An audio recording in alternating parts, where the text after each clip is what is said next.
প্রতিষ্ঠা বার্ষিকী উপলক্ষে আজকের এই বর্ণাঢ্য র্যালি শেষে সংক্ষিপ্ত সমাবেশে সভাপতিত্ব করছেন ন্যাশনাল ডেমোক্রেটিক পার্টির সম্মানিত চেয়ারম্যান, রাজপথের আন্দোলনের লড়াকু সৈনিক জনাব এম আবু তাহের ভাই।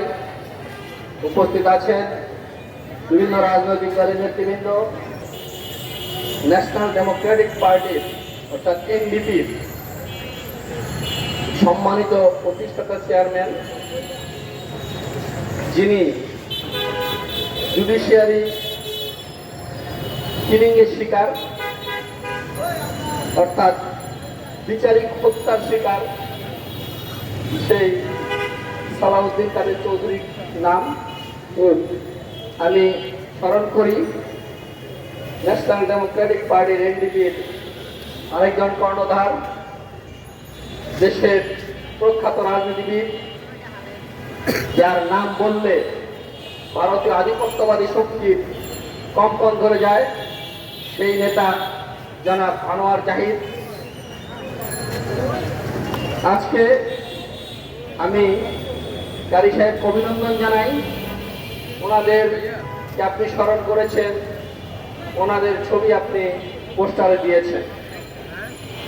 বক্তব্য আজকে শুধু একটাই, সেটা হলো এই জুডিশিয়ারি কিলিং এর মাধ্যমে ন্যাশনাল ডেমোক্রেটিক পার্টি এনডিপি যিনি প্রতিষ্ঠাতা চেয়ারম্যান জনাব সালাউদ্দিন কাদের চৌধুরীকে হত্যা করা হলো। এই হত্যাকাণ্ডের সাথে যারা জড়িত, অনতি বিলম্বে তাদেরকে দ্রুত গ্রেফতার করে বিচারের আওতায় আনতে হবে। সেই সাথে আরো বলবো, সরকারকে দেশের প্রয়োজনীয় সংস্কার হবে। জুলাইয়ে যারা আত্মত্যাগ করেছে এই ছাত্র জনতা, তাদের হত্যার বিচার হবে। যারা জুলাইয়ে হত্যা করেছে, ছাত্র জনতার উপর গুলি চালিয়েছে, তারাই এই ন্যাশনাল ডেমোক্রেটিক পার্টি এনডিপি প্রতিষ্ঠাতা চেয়ারম্যান জনাব সালাউদ্দিন কাদের চৌধুরীকে হত্যা করেছে।